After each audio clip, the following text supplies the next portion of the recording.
من قد حوته السجون يسامر من قد حوته السجون لئن غطى شمسها لون سطيع وأعيا بيوتها موت أليم لئن غطى شمسها لون سطيع أنسى نديم الشجون يسامر من قد حوته السجون يسامر من قد حوته السجون فلا بد يأتي صباح جميل يبث الحياة فلا مستحيل ليدفع عنها وينهل منها معين القلوب معين القلوب للقدس يوم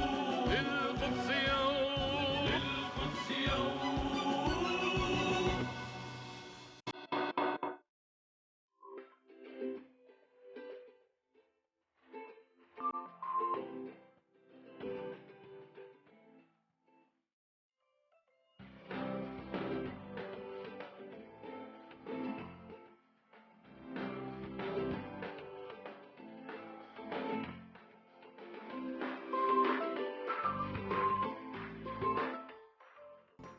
Mesdames, Messieurs, bonsoir et bienvenue à la bonne heure. Je suis ravie de vous accompagner de 15h à 16h, comme à chaque fois sur Canal Algérie. Je ne suis pas toute seule, bien évidemment, beaucoup d'invités ont répondu présents à notre invitation, on les remercie d'ailleurs.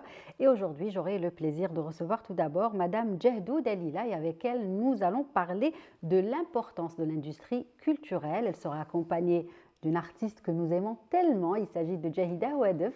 Aujourd'hui, nous parlerons de son actualité et nous rendrons également hommage à une belle personne qui nous a quittés hier, Allah yarhamha. Il s'agit de la conteuse Assia Lafi. Eh bien, nous parlerons un petit peu de son parcours et de l'amour qu'elle portait à notre culture, à notre patrimoine à travers les contes, bien évidemment. Eh bien, nous lui rendrons un hommage cet après-midi dans l'émission.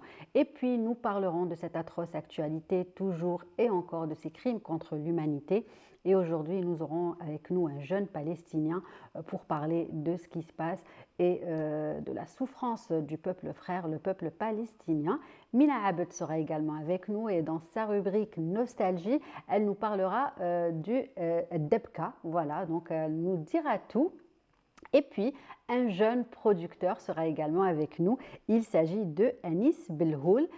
Il est l'initiateur d'un beau projet artistique. Et avant de le recevoir, je vous propose d'ailleurs d'apprécier ce projet. Il s'agit de la chanson Rajain, donc un projet dont les revenus seront reversés à une association palestinienne, l'association Aratat al-Atfal fi Palestine. Donc avant de recevoir tous mes invités, je vous propose de découvrir ce beau projet et on revient juste après. À tout de suite.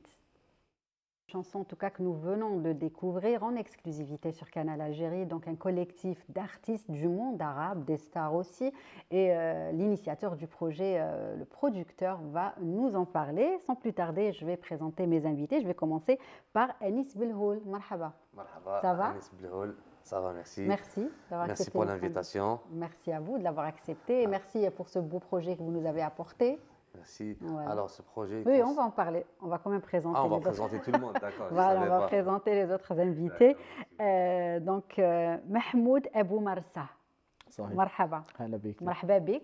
هلا بك يا اختي. يعطيك الصحة اللي قبلت تجي تزورنا اليوم ونحكوا معك على وش صار في فلسطين. أكيد لي شرف إن أجي عندكم ونتلاقى مع بعض مع الجماعة الأخوة. شكرا. دوك أنت دكتور في إدارة الأعمال. صحيح، دكتور في إدارة الأعمال. بدرس في فلسطين في جامعة الإسراء وبدرس هون أعطوني ساعات نظام ساعات إضافية في الجزائر 3. يعني بدرس الطلاب الجزائريين كمان بنقل لهم الثقافة تبعتنا. D'accord, très bien. مرحبا بك. En tout cas, يعطيك الصحة. Et puis Madame Djehdou Dalila. Bonsoir. Bonsoir. Ça va, vous allez bien? Je vous remercie. Merci d'être Je remercie énormément l'équipe de Canal Algérie avec ces différentes émissions qui n'arrêtent pas de faire beaucoup pour le secteur de la culture algérien, de valoriser les jeunes artistes. Quand je dis jeunes, dans le sens, dans le métier et pas uniquement dans l'âge, et qui préservent ce patrimoine-là.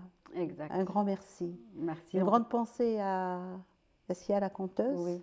une femme formidable qui a transmis Oui, ses contes de c'est manière ça. orale, Exact. d'une manière On va en parler extraordinaire. justement tout à l'heure. Et une grande pensée à tous nos frères en Palestine. Merci, merci en tout cas et merci à vous d'avoir accepté cette invitation.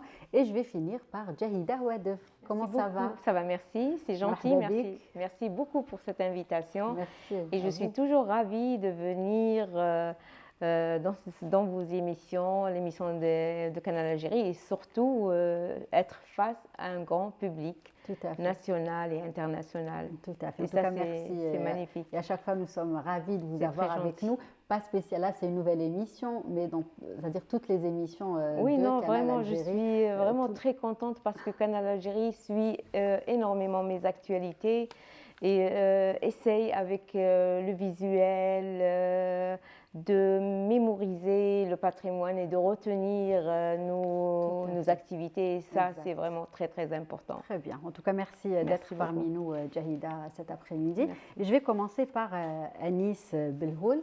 Donc, on a l'ouverture de l'émission s'est faite avec donc une de vos créations, j'ai envie de dire, un de vos projets. J'imagine que vous en avez beaucoup. J'imagine que vous en avez beaucoup.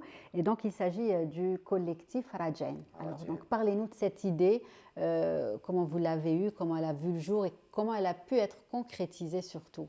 Rajain, c'est l'idée exacte de Marwan Moussa. C'est un rappeur égyptien. D'accord. Il m'a contacté. C'est Ahmed Kouyef, le réalisateur libanais, qui m'a contacté. Et il y a aussi un Palestinien, Mohamed Arahi, aussi qui a participé à ce projet. Ils m'ont dit on va faire ça pour la Palestine. Je leur ai dit allez-y. Moi j'ai mes contacts en Afrique. Je vais appeler des artistes que je connais. Et on a fait ça. D'accord. Tout l'argent qu'on va Voilà. avoir. Et ce qu'il faut retenir aussi de ce projet, c'est que tous les revenus vont être reversés Reversés à pour une une association. association. Donc, Arrête l'Atfal fi Filistin. Palestine, Voilà. c'est Et ça. qui vous a mis en contact justement avec cette association? C'est le producteur de la Jordanie. C'est lui qui a le contact directement avec l'association. Parce que il faut. Très bien. Oui, oui, bien sûr. C'est pas évident, c'est j'imagine, pas de garder le contact, n'est-ce pas? نهضروا على الاتصالات مع الناس في فلسطين وفي غزة. احكي لنا كيفاش راهي صعبة. الحال في فلسطين صعب اكيد، يعني انا كفلسطيني لما بدي اتواصل مع اهلي صعب، ما فيش انترنت في فلسطين، ما فيش اتصالات، حتى الاكل والشرب عندهم قليل، يعني لهم 33 يوم، اليوم 33 يوم ما فيش عندهم مواد غذائيه تدخل عليهم، يعني اللي عندهم بقى الموجود في البلد تقريبا انتهى. حتى الميه، يعني الميه مقطوعه، يعني بحكي مع اهلي قبل اسبوعين، اخر اتصال كان بيني وبين اهلي قبل اسبوعين قبل ما يقطع الانترنت، بسالهم بقول لهم كيف انتم عايشين؟ الا بقول لهم متوكلين على الله، يعني الاكل صح. شحيح، حتى في الخبز، يعني لما بدهم يروحوا يشتروا خبز بقعدوا بالست ساعات 7 ساعات. طب بقول لهم طب الميه كيف؟ قالوا الميه احنا يعني بنعبي جنيه او بنجيب جنيه بتضلها معنا يومين ثلاثه بس ادوب بالريقنا زي ما بنقول، يعني ادوب تنزل في زورنا. هيك الوضع في فلسطين صعب، يعني بغض النظر، يعني صح في مساعدات تدخل بس ولكن المساعدات قليله، الشهداء مش كثير، ما بتكفي، صعبه صعبه. يعني مثلا المستشفيات شفتم، يعني قصفوا مستشفى المعمداني، طبعاً. اطفال فيهم، يعني كلهم بروحوا، كل الفلسطينيين بروحوا بنحموا في المستشفيات لانها محميه دوليه اصلا، يعني الدول كلها حاميه المستشفيات ولكن قصفوها. امبارح كمان في مستشفى الشفا كمان قصفوه، مستشفى القدس كمان قصفوا حواليه. طب شهداء على مين؟ المباني، يعني انا كبيتي زوج بيتين راحوا لنا، واحد في بيت حنون وواحد في الزهره، بيتين يعني كانوا اهلي ناقلين من مكان لمكان قصفوا البيتين. الوضع في حياة فلسطين صعبة للغاية، يعني بغض النظر. المراسل التلفزيون الجزائري جاب لنا صور فريمون صح. أكيد. في قلب الحدث. وصعيبة تشوف فيها هذيك الصور، يعني مم الإنسان اون طونك إنسان ما يقدرش يشوف هذيك الصور. أنا فريمون عندي يومين شفت المراسل التلفزيون الجزائري جاب لنا هذوك الصور، ما رقدتش كامل هذيك الايامات، ما رقدتش. أكيد، يعني أنا 6 حروب هذه السابعة، يعني أنا عشت 6 حروب في فلسطين. ما قدرتش تعيش السلام وحشية. في حياتك كامل. لا يعني انا من عمري 19 سنه، هو من زمان احنا بس، ولكن 19 سنه من 2008 2009 بدات أي. اول حرب أولى. على فلسطين 51 يوم، بعدين 2014 صارت حرب، صح. بعدين في 2012 كمان صارت 8 ايام، بعدين 2014، بعدين 2018، بعدين 2019 كمان صارت حرب، بعدين ال 21 و22 كمان يعني، وانا في الجزائر كمان صارت حرب في شهر 5 صارت، أي. او شهر 8 صارت حرب وانا في الجزائر. والحرب 7/10 هي حرب طوفان الأقصى، وإن شاء الله ان يعني شاء الله هي الحرب أخيرة الاخيره. إن شاء الله يا رب يكون السلام النصر ان يا شاء رب، الله، السلام ان يا شاء رب الله. تكون ان شاء حرب. الله. إن شاء وانت جيت محمود 15 يوم قبل ما بدا القصف. أكيد أنا جيت لحقت الجزائر. دخلت الجزائر في 20/9 بالضبط، دخلت الجزائر 20 سبتمبر. 20 سبتمبر، 7 أكتوبر صارت الحرب. يعني كنت أنا جاي أثبت الدراسة، كنت جاي دخلت الجزائر، والحمد لله يعني بغض النظر يعني وضعنا في فلسطين صعب، يعني انت لما تشوف الشهداء، لما تشوف الضحايا، انا كفلسطيني لما باجي اتفرج على الصور صح. يوجع صعبة. قلبك. كيف صعب الاطفال، كتير. كيف حتى عندنا الاطفال يعني بتفرجوا على صور بيقول لك هذا صاحبي، هذا صديقي، كيف استشهد، صح صح. كيف بتكون نفسيته صعبة نفسيته. الطفل يعني. ابن اختي ادوبه طلع في الشارع قصفوه، صاب من ايده. يعني في شغلات يعني هم مستهدفين، لو بدك تقاوم مقاومه، بدك تقاوم مقاومه مع يعني العسكري مع اليهودي قاوم، بس انت قاعد تقتل اطفال، صح. قاعد تقتل الشعب. اطفال، انت بتقتل شعب. يعني عفوا ما فيش المقاومين تيجي تقتلهم، انت قاعد تخبط اطفال. يعني سيفي. كم طفل قتلت لحتى الان؟ فوق ال 4000. كم مراه؟ هم هدول اللي بقاوموك؟ لا مش هدول اللي بقاوموك. صهاينة انت لا انزل في يحترمون الميدان، قوانين الحرب. اكيد انت انزل في الميدان وشوف كيف استطاعت الخروج بسهولة من كما فلسطين. يقول لك حرب غير معادلة. لما خرجت من فلسطين. نعم. احنا في خروج فلسطين احنا المدخل الوحيد اللي بيننا وبينهم مصر.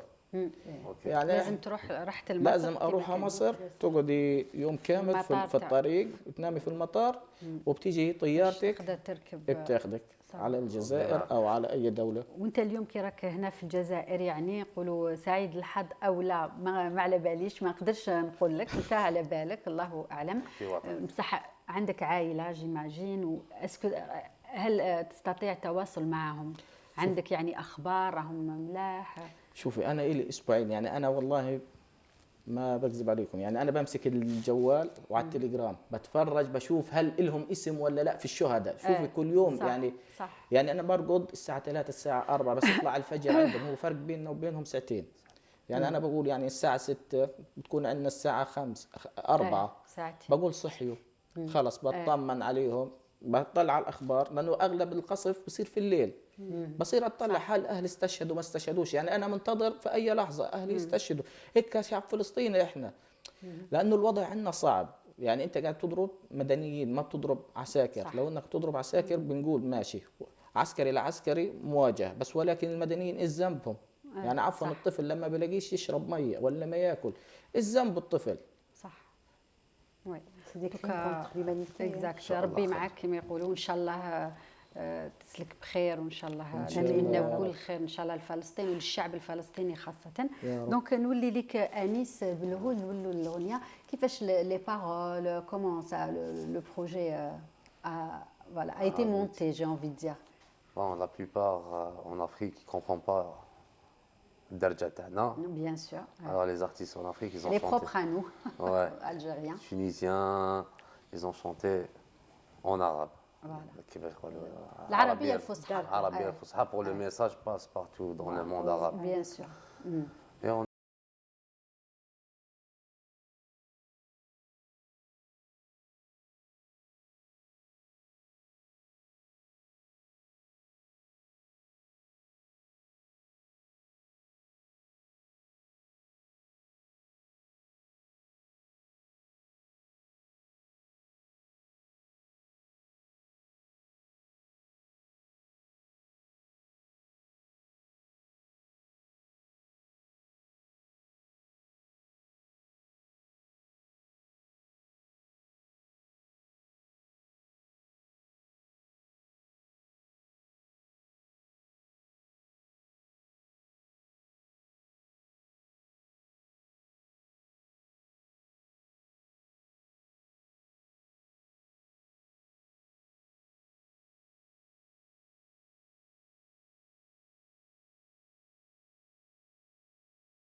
راح على السفاره بيقولوا له صعب. بس لما حكيت له قلت له طلعت لي منحه من الجزائر، قدمت لي منحه الجزائر، ما احنا في اتفاقيه بين طبعا هناك بين الوزاره، تقدم بين وزاره التربيه والتعليم ووزاره التربيه والتعليم الجزائر ووزاره التربيه والتعليم في فلسطين. بياخذوا النخب يعني في فلسطين بياخذوا النخب، وبنيجي على الجزائر بنيجي بناخذ الثقافه تبعتكم ونتعلم منكم. يعني في شغلات في فلسطين صعبه ناخذها الا موجوده في الجزائر، يعني من حكايه علم، من حكايه ثقافه، من حكايه نختلط مع العالم. يعني الجزائر اكيد لما شعوب كثيره في الجزائر، يعني انا في فلسطين خلاص ابن بلدي، يعني فلسطين غزه ابن غزه، ما بنشوف ثقافات خارجيه. لا احنا بنشوف ثقافات في الجزائر، يعني بقعد مع الجزائريين بقعد وهي ثاني طريقه باش تحس روحك باللي انت انسان في هذا العالم. فوالا أكيد. باش تحس روحك باللي ماكش غير في البلد وين فيه الاحتلال وفيه الفيولونس. كي تروح للعالم تحس روحك باللي انت راك انسان، قبل كل شيء انت راك انسان. اكيد هو شوف الحريه في فلسطين صعبه بغض النظر، صعبه. يعني احنا محاصرين، يعني غزه قديش مساحتها 40 كيلو متر مربع، الطول 40، في العرض 9، يعني 360 كيلو متر مربع. يعني في ساعه بتلف في غزه.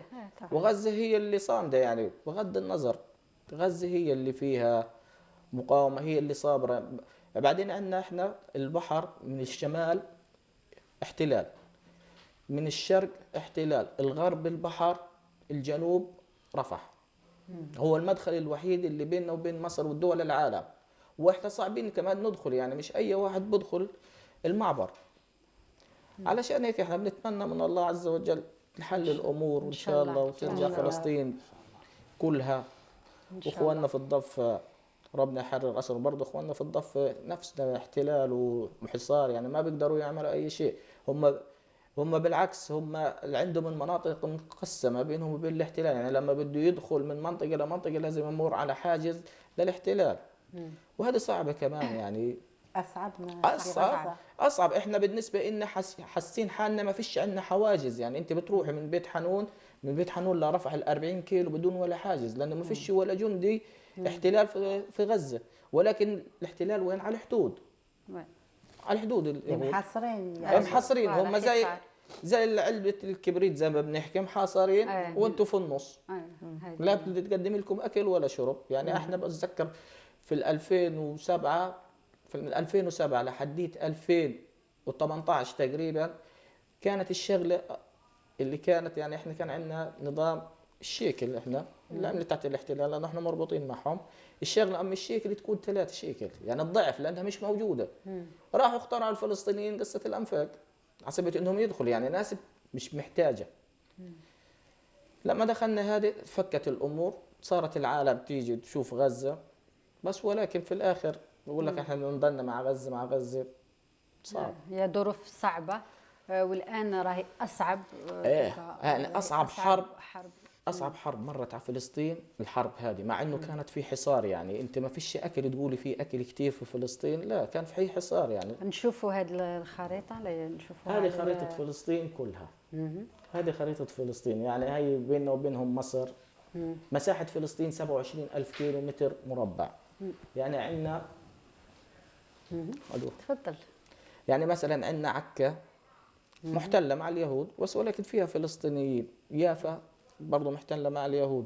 يعني اول ما فلسطين محتلت كانت في الانتداب لبريطانيا عام 1917. قعدت بريطانيا في فلسطين لعام 1948 هو يوم النكبه. اجوا سلموها للاحتلال. الاحتلال احتلونا وهجرونا من البلاد، من فلسطين. اللي راح على غزه واللي راح على الضفه واللي راح على الشتات. صارت اليهود تحاصر فينا، صاروا يجيبوا من الدول الخارجيه يحطوا يستوطنوا فيهم.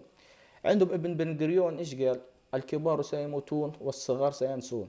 ولكن هذه المقوله تبعتهم صعبه، ما فيش شيء. هاتي لي انت اللي حاربهم في طوفان الاقصى قديش عمره؟ 17 18. يعني اكبر واحد وصل 20 سنه. زي ما بنقول يعني اذا 1000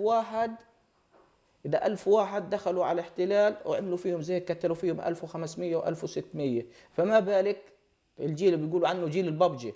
يعني عملوا في اليهود ببجي زي ما بنقول. عملوا في اليهود ببجي، يعني هم كانوا يلعبوا ببجي طبقوه في اليهود. هذا بفضل الله عز وجل يعني. والحمد لله يعني ما نسيوش اطفالنا، حتى الولد الصغير احنا بنربيه، الطفل الصغير شفناهم بنربيه عن إحنا في فلسطين يعني. التلفزيون. صح. تيجي تتكلم عن فلسطين، ما بتكلمش عن شيء، بقول لك احنا اليهود احتلوا ارضنا، يعني انا بدي اروح على ارضي، وهذا اللي بيصير يعني نادوا في الانتفاضة. نعم. نادوا في الانتفاضة هاد الصغار، كبروا وكبروا على مع- الانتفاضة وعلى الحجرة. صحيح. كما نقولوا احنا ما عندهاش بديل في سواء في العربية الفصحى ولا في العربية ولا في الفرنسية.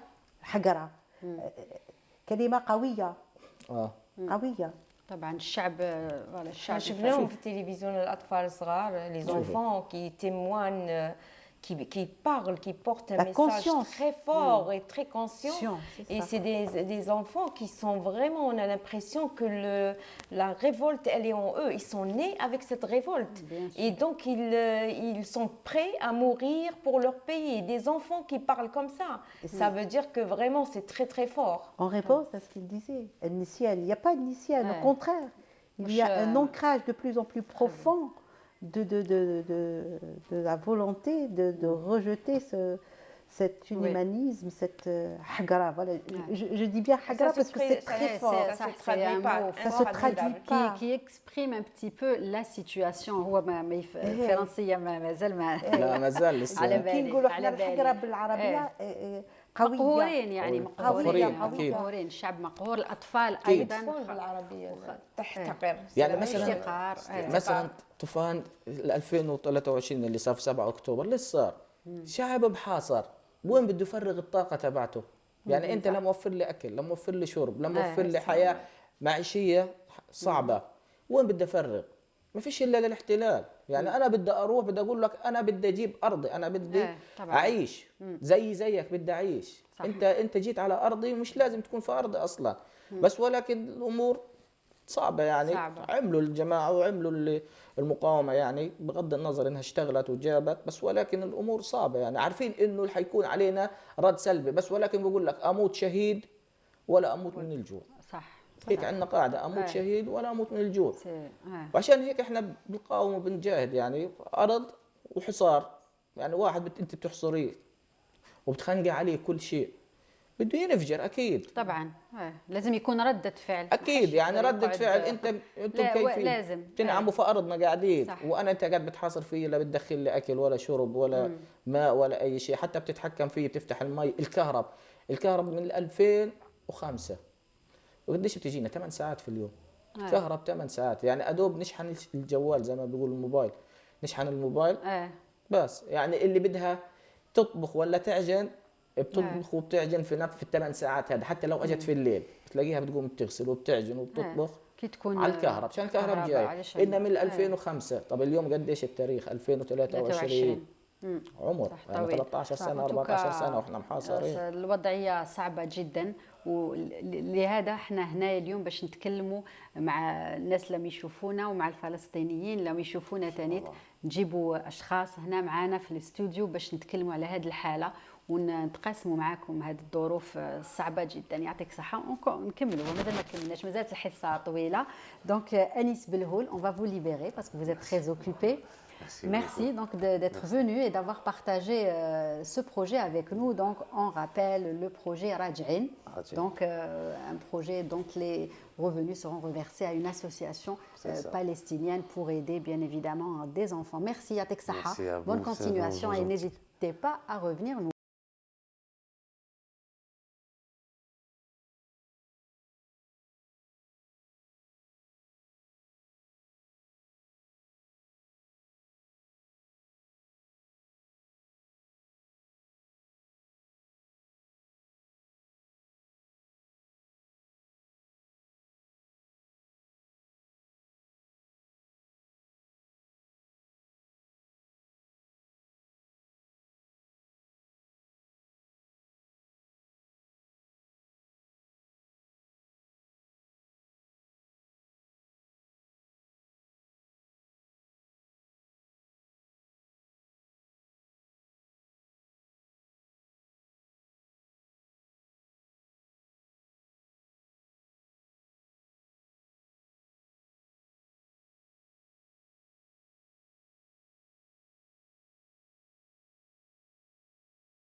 sommes de retour. Le temps pour nous d'avoir accueilli Mina pour sa rubrique Nostalgie. Comment ça va, Mina? Ça va, très, très contente d'être là, Oui. parmi vous. Vous avez passé une bonne semaine? Ça va. Ça va, pas trop dur?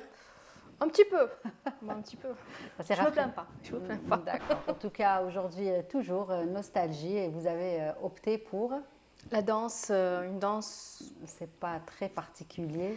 Oui, c'est une danse que j'apprécie énormément. J'ai eu la chance de la voir en vrai. Oui. Et c'est assez impressionnant et pour moi, c'est assez difficile. Je ne pourrais pas faire la même danse, c'est Oui. limite impossible. D'accord, en tout cas, on a hâte de tout savoir justement sur cette danse et puis ça sera dans un tout petit moment, hein, vous le savez, Avec n'est-ce pas? plaisir, bien Donc sûr. je vais me retourner vers vous, Djehdou Delila. Donc pour commencer, un avis peut-être sur ces jeunes justement, comme celui qui vient de partir, qui portent comme ça des projets culturels aussi intéressants. Qu'est-ce que vous pensez de ces initiatives? Moi, je trouve que c'est magnifique. Aujourd'hui, c'est l'espoir de demain. Oui. Notre jeunesse est pleine d'espoir et pleine de rêves. Et c'est ce qui fait que les choses changent, bougent et qu'on arrive à toujours surprendre et innover. Croire en la jeunesse, moi je crois que c'est le plus beau message. Et ça a été toujours ma croyance pendant toute ma carrière, c'est de croire aux jeunes, aux artistes, et aussi à un avenir meilleur par rapport à tout ce qui se passe. C'est qu'aujourd'hui, l'avantage, c'est qu'on est dans un monde globalisé, très ouvert. Donc, il n'y a plus de frontières. C'est ça. Et justement, aujourd'hui, avec vous, on va aussi parler du rôle de la culture dans l'innovation et la cohésion sociale. Oui. Parce que ça reste dans le contexte. Oui, écoutez, aujourd'hui, à travers le monde, et ça, dans les plus grandes institutions qui sont qui portent cet étendard de la culture, Oui. C'est de dire qu'aujourd'hui, la culture est quelque chose de fondamental dans une société, Exact. au sein d'une nation. C'est simple, dans les grandes politiques générales des grandes institutions telles que l'ONU, telles que l'UNESCO. Oui. Aujourd'hui, il y a ce qu'on appelle les objectifs du développement durable. Ces objectifs du développement durable ont des principes. Et le développement durable est pratiquement jusqu'à 2011, on parlait de 3 piliers essentiels. Et justement, et le quatrième, en 2010, on se rend compte que la culture, enfin, on se rend pas compte, on déclame que la culture est le 4e pilier du développement durable. Pourquoi on dit le 4e pilier du développement durable? Parce que avec la culture, il y a l'innovation.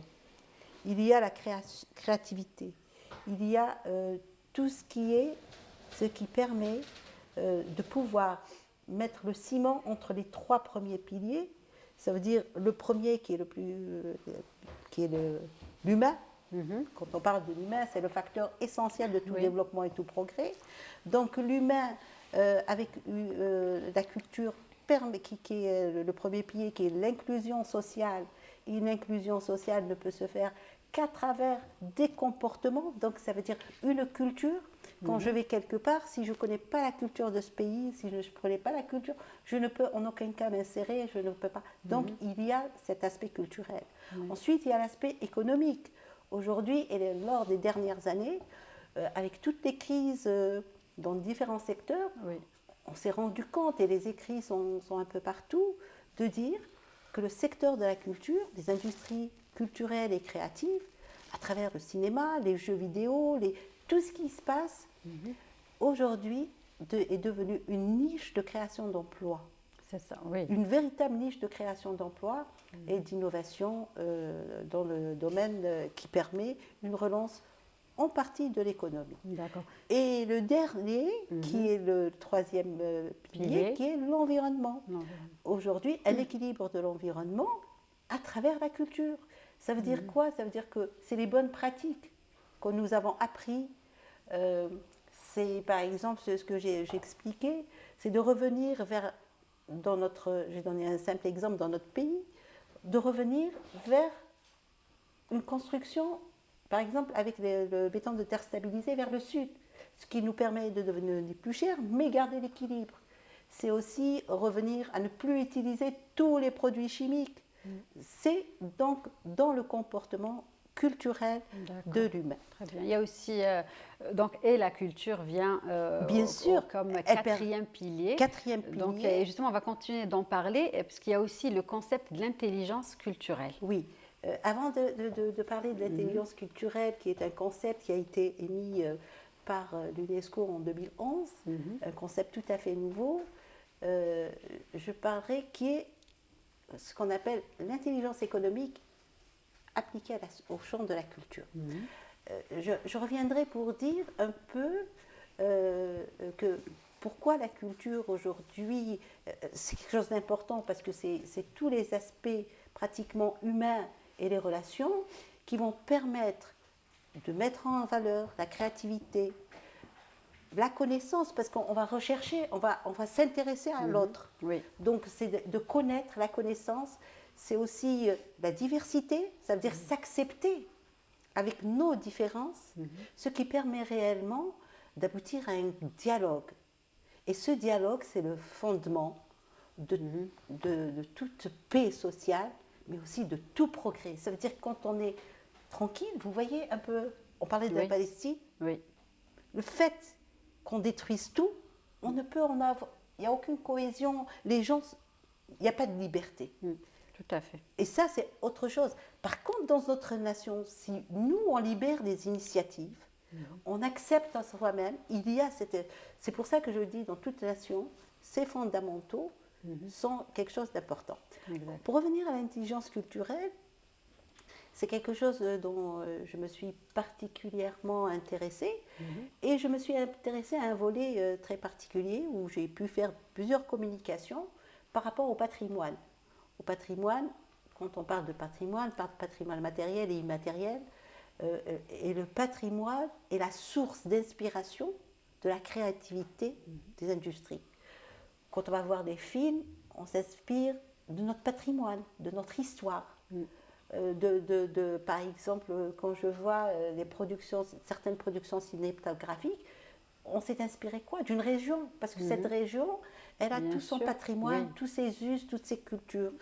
Et aujourd'hui, c'est de pouvoir appliquer la valorisation, parce que c'est quoi l'intelligence économique? C'est de pouvoir mettre en place toute une stratégie avec beaucoup d'éléments en valeur, nos atouts. C'est ça, nos atouts. Et justement, il y a des associations culturelles, des artistes aussi, qui vont être un petit peu la vitrine de cette culture pour l'exporter, n'est-ce pas? Essentiellement. Qui ont un rôle important, j'ai envie de dire.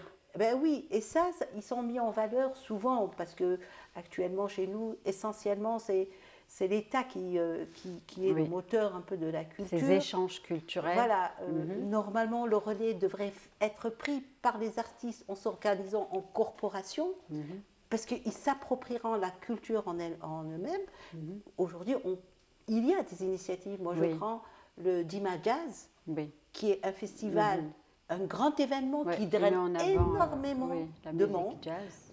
Et là, je parle de l'aspect intelligence culturelle, parce qu'il y a l'aspect les grands événements culturels qui drainent du monde, vers l'Algérie, vers les régions, une mobilité interne, mais aussi c'est de vendre notre image Tout à fait. de cohésion sociale, mais aussi de production artistique, de production dans tous les domaines.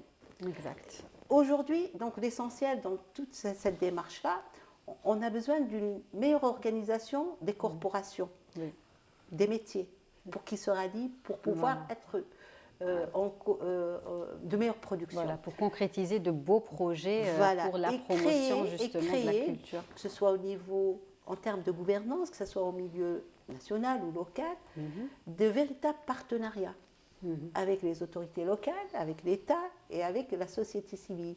C'est comme ça qu'on peut drainer les citoyens à s'intéresser véritablement et à protéger notre propre patrimoine. Tout à fait. Dans la conséquence première est la fierté, le renforcement de notre Tout à fait, identité bien nationale. N'est-ce pas? Oui, il faut toujours être fier justement de notre C'est culture, ça, parce de notre que, patrimoine. écoutez, les meilleurs ambassadeurs, moi je pense, dans le monde, hein, vous allez le constater, c'est qui? C'est les artistes. Oui.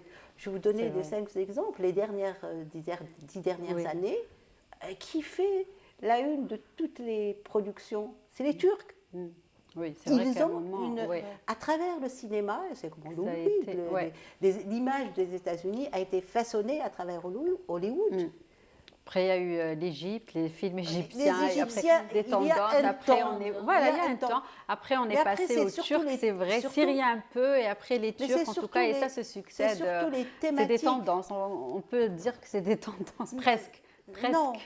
Non, c'est plutôt les politiques appliquées par les États pour se faire pour exporter un petit peu. Quand on exporte, on influence. On influence les décisions, on influence. Et donc, c'est très important que l'artiste soit un véritable ambassadeur. Et si vous voulez, après, je vous parlerai essentiellement de l'artiste et de très important, Jahida, le rôle de l'artiste. Justement, j'enchaîne avec Madame Djahdou pour changer de position. Quelqu'un qui va donner de la force à la culture, aux arts. Je reviens à moi en tant qu'individu, en tant qu'artiste. Toute seule, mon travail artistique ne pourra pas avoir de la visibilité. Il a besoin de force. Et cette force, elle doit être une organisation, elle doit être une politique, elle doit être des moyens énormes pour justement mettre en valeur notre culture, notre identité et surtout garder notre patrimoine, mémoriser tout ce qui doit se faire, le mettre de côté. Archiver, on a besoin d'archiver, comme on a besoin des archives pour l'histoire, de notre histoire, l'histoire de notre pays, on a besoin aussi des archives pour l'histoire de la culture, parce que l'art, ça s'écrit, il y a l'histoire de l'art. Le monde entier, il a écrit son histoire. Toutes les régions du monde, ils ont écrit leur histoire à travers les livres, à travers le cinéma, à travers les critiques d'art, à travers les historiens qui sont spécialisés. Et nous, justement, en tant que moi, toute seule, Jahida Wadef, je ne pourrais rien faire. Voilà. On a besoin réellement, parce que notre pays est beau, il a beaucoup d'énergie, il y a beaucoup de créativité, il y a beaucoup de personnes qui sont sensibles à l'art, ils sont sensibles, et l'art justement, c'est des causes. C'est tout ce qui se passe dans le monde. L'art, il dénonce, l'art, il dérange, l'art, il déterre les vérités, l'art, il se rapproche de l'être humain. Et vraiment, on a besoin de tout ça pour mettre en valeur tout ce langage et tout ce message. Parce que nous, à cette époque-là, à cette période-là, tout a été fait. Qu'est-ce qui reste qui n'a pas été fait? C'est le message intérieur, ce qu'on ressent. Le monde, maintenant, il n'a pas besoin de l'être humain, c'est une machine qui fonctionne. Tout fonctionne avec la machine. Mais la machine, elle n'a pas de sensation. Elle ne peut pas ressentir, elle ne peut rien ressentir. Donc, elle a besoin que nous, on va justement déterrer tout ce qui est à l'intérieur de nous, qui est abstrait pour l'instant. Même nous, on ne sait pas ce qui se passe en nous. Donc, on a besoin de l'exprimer. Voilà. L'artiste est la fibre sensible de la société. C'est celui qui a le plus de sensibilité et il arrive à trouver la forme d'expression de tout ce qui est dans notre société. Tout à fait. Voilà. Il rend l'invisible visible. Voilà, c'est tout ça. simplement. Hier, on avait rendu hommage à Beya la semaine passée et son fils a partagé avec nous une phrase qui m'a beaucoup interpellée. Il disait que c'était sa mère, mais qui pouvait, c'est-à-dire savoir son état d'âme à travers ses toiles. Qui pouvait savoir si sa mère était triste, contente, ou fière, parce que sa mère, ou énervée. Elle ne s'exprimait pas en colère, elle ne s'exprimait pas. Mais c'est quand il voyait ses toiles qu'il pouvait déceler un petit peu l'humeur de sa maman. Vous savez, Lydia, Beya, Rabbi al-Hamma, c'est une personne très silencieuse. Voilà, elle ne parlait pas, elle ne s'exprimait. Moi, je l'ai vue dans les années 80. Elle avait exposé à la galerie Esma à l'époque. Elle a une très très belle exposition que je retiens vraiment avec force. Et je voyais le personnage et je voyais l'œuvre. C'est deux mondes totalement différents.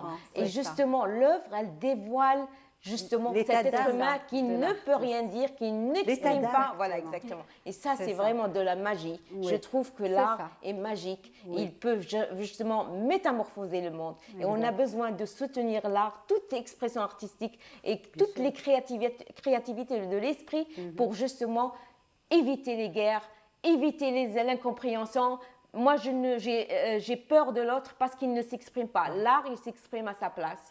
Donc moi, le langage de l'art, il va me permettre de connaître l'autre. Il va me rapprocher de l'autre. Il va apaiser, comment on dit, la musique apaise les âmes. Et bien l'art aussi apaise. Voilà. Les peurs intérieures. Exactement. Et justement, Jahida, je vais rebondir.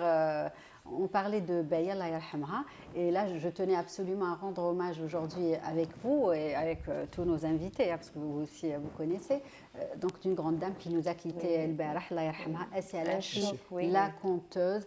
Elle était malade, mais bon, Allah yarhamha, donc qu'est-ce qu'on peut dire aujourd'hui à propos de cette belle âme qui nous a quittés? Vous savez, Lydia, moi je peux dire tout être humain est destiné à partir de ce monde-là. On va tous partir, mais on doit retenir de cette personne. Et Assia Rabbi Yarhamha, elle était battante, elle était là présente partout en tant que bénévole. Elle a énormément été elle a fait beaucoup d'actions en tant que bénévole.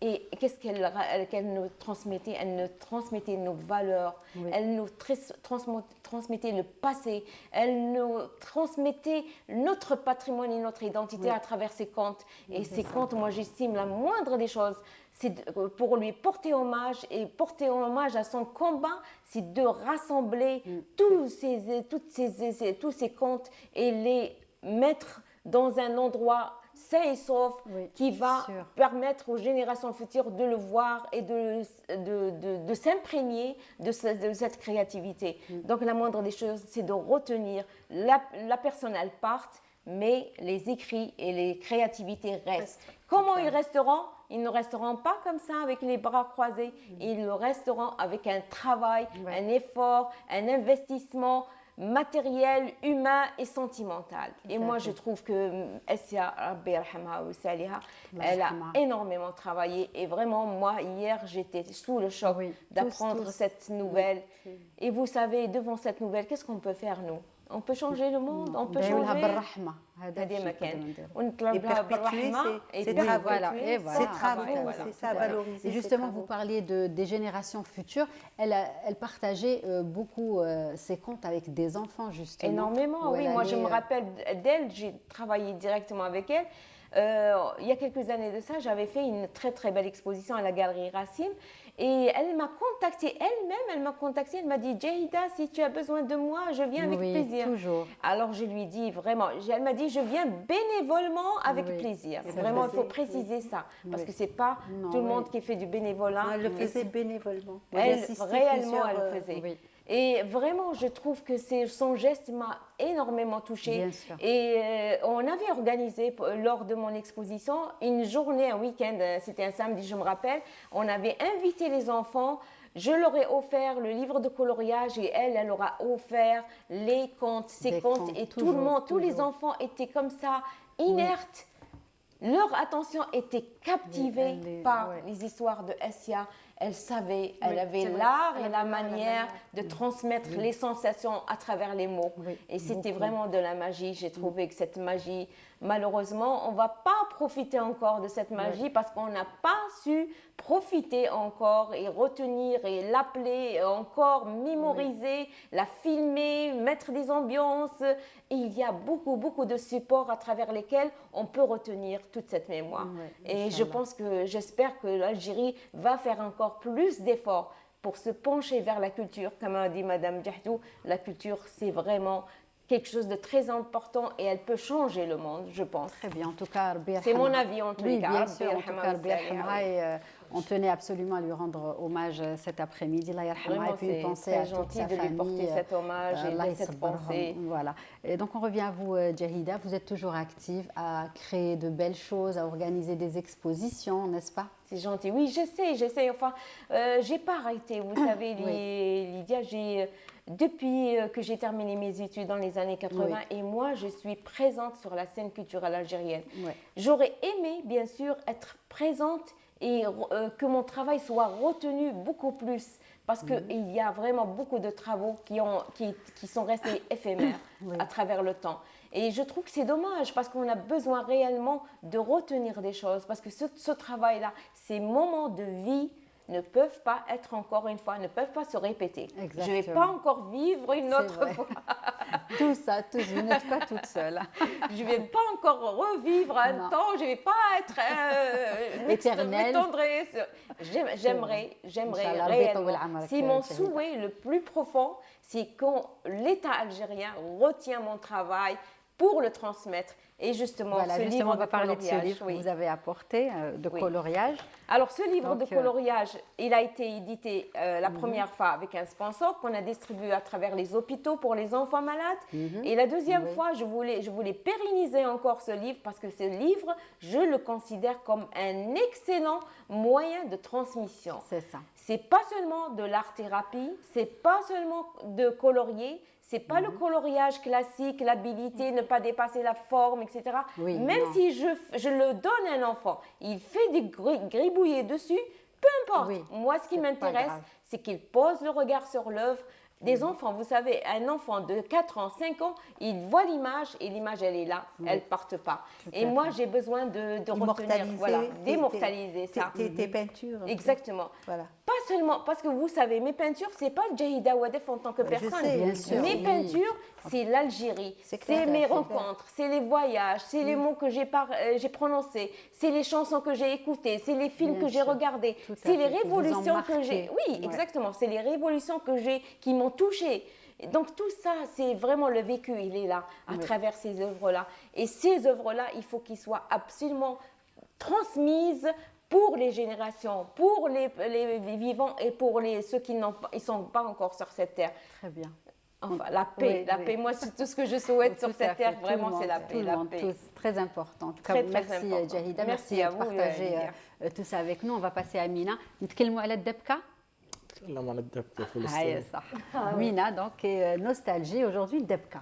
Voilà, je me suis intéressée à cette danse parce que, comme je l'ai dit tout à l'heure, j'ai eu la chance de la voir et j'ai trouvé ça magnifique et je me suis un petit peu intéressée à l'histoire de la debka. Et est-ce que vous savez ce que signifie le mot debka? Bon, je pense que notre invité le sait. دبكة يعني معنى الكلمة.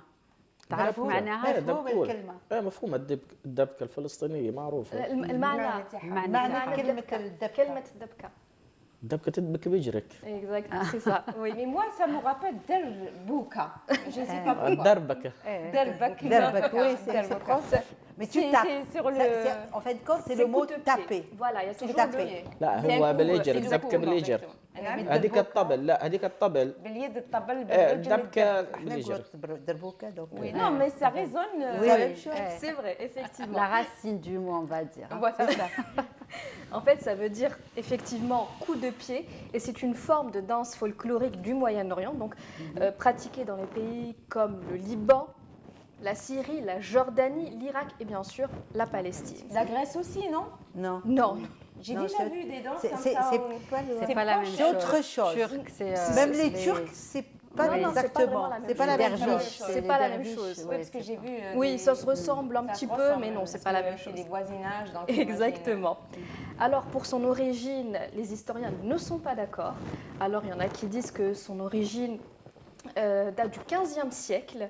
Et en fait, pour aplanir les toits des maisons, les propriétaires demandaient de l'aide à leurs voisins. Ils s'alignaient, et se tenaient par la main.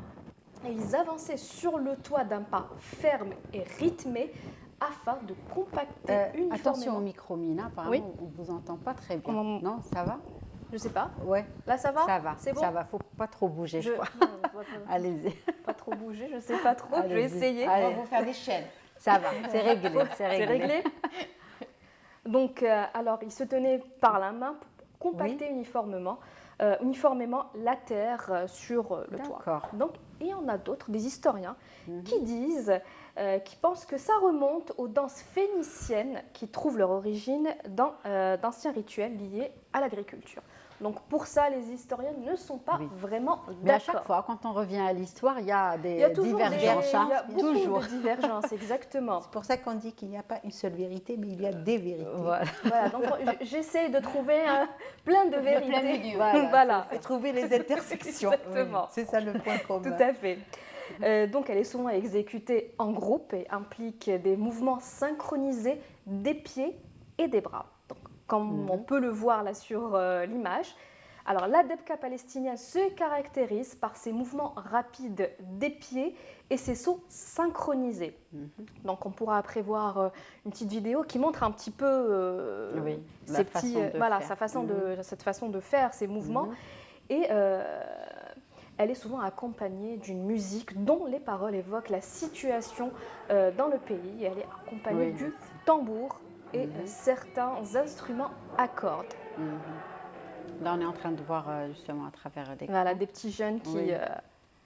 voilà. Je trouve que c'est une très belle... تحكي معظم الأغاني اللي رقصوا عليها تحكي حكاية الفلسطينيين اكيد هي كانت تحكي عن التراث الفلسطيني، يعني كانت تحكي عن ظريف الطول، يعني لما كان يجي المقاوم هو جاب من الجبهه وكيف كانوا ينشدوا له الصبايا والنساء. كانوا هم يعني نظام التوب الفلسطيني، كانوا هم الحطه الفلسطينيه، يعني اغلب اللي بدبكوا بتلاقيهم لابسين الحطه الفلسطينيه الكوفيه بنسميها. وكانوا برضو البنات كانوا يلبسوا التوب الفلسطيني، يعني نظام مطرز الفلسطيني، يعني هذا اللبس تبعهم خاص للدبكه. وكانوا يلبسوا الحذاء الطويل، بنقول عنه بسطار زي البسطار، هو هذا الحذاء الطويل. الدبكه الفلسطينيه يعني بنستخدمها في الافراح، نستخدمها في المناسبات، في الاحتفالات الدوله.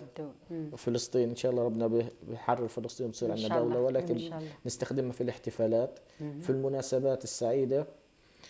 الدبكه الفلسطينيه يعني اغلب الدول حبتها، يعني حتى في عندي تو شفت صوره كانت معروضه، كانوا يدبكوا وين على بيننا وبين اليهود، يعني خط جكر. هذا كانوا يدبكوا يعني جكر في اليهود، يعني زي ما نقول عنهم جكر في اليهود، يعني بغصب عنكم هنا بندبك وبنفرح. والحمد لله هي من الفرح، يعني الدبكه من الفرح. هي رقصه قديمه جدا، فولكلوريه تراثيه، هي تراثيه من اي عهد، من زمان، من ايام وقت من ايام. عندك التاريخ تاعها ولا ما عندك؟ والله ما عندي بالضبط التاريخ، بس ولكن قديمه جدا. قديمه جدا تراث. يعني هاي هم بدبكوا شفناها، هاي هم بدبكوا قاعدين كيف بيعرضوا. Donc, elle peut être dansée pour célébrer, comme vient de nous le dire notre invité, des occasions comme le mariage, les fêtes religieuses et des événements communautaires. En fait, les participants se tiennent côte à côte par la main, formant parfois des demi-cercles. Leurs pieds se croisent, se décroisent, se lèvent, tapent le sol au rythme de la musique. À leur tête, généralement, se trouve le chef qu'on appelle Ras, donc qui tient dans sa main une mesbha, qu'il fait tourner en l'air, et c'est lui qui donne le rythme et dicte les pas aux autres danseurs. Très bien. Elle a une longue histoire culturelle et elle est associée à l'expression de l'identité et de la fierté nationale dans certaines communautés. Très bien. En Palestine, elle a une signification culturelle, politique profonde. Elle est souvent utilisée comme une forme d'expression de l'identité palestinienne et de la résistance face à l'occupation. C'est ce que disait exactement, Mahmoud, justement. C'est tout ce que à fait. partageait Mahmoud avec nous. Et elle joue un rôle important dans la préservation de la culture palestinienne et dans l'expression de l'identité nationale. Très bien. Merci Mina. Merci d'avoir choisi cette belle danse folklorique. Vous avez enrichi. Oui, voilà. De quelque Merci. chose On se retrouvera la semaine prochaine. Avec plaisir. Mercredi toujours. Avec plaisir. Bon, on garde le suspense. Mais moi, j'ai pas envie de savoir, pour vous dire. Voilà, j'ai envie de le découvrir en direct avec les téléspectateurs et les invités. Jahida, merci. Merci à vous. Merci d'avoir beaucoup. C'était partagé. un plaisir. J'espère que vous avez apprécié. Énormément, vraiment. Super, merci. Madame Jahidou Diatek Saha. Merci d'avoir partagé ce moment avec nous et n'hésitez pas à revenir pour parler d'autres projets. Vous serez toujours la bienvenue. Mahmoud, يعطيك الصحة. يا رب احنا بارك الله فيك شكرا وإن لك. شاء الله كل شيء يكون بخير على إن شاء الشعب الله، الفلسطيني، نتمنى. على فلسطين امين يا رب. آمين يا وعليك رب. على العائلة ديالك والأصدقاء تاعك يا في رب فلسطين. نتمنى ان شاء الله إن هيك شاء الله. النصر يا رب، وتحررت فلسطين إن شاء الله. وحررت إن شاء الله. بلادنا إن شاء أرض ان شاء الله. الله يا رب جميعا. إن شاء الله. أمنية شكرا كل لكم. مسلم. Et merci à vous de nous avoir suivis. Nous aurons le plaisir avec toute l'équipe de vous retrouver mardi prochain, toujours à la même heure, de 15h à 16h sur Canal Algérie. D'ici là, très bonne suite des programmes sur Canal Algérie et prenez soin de vous. Au revoir.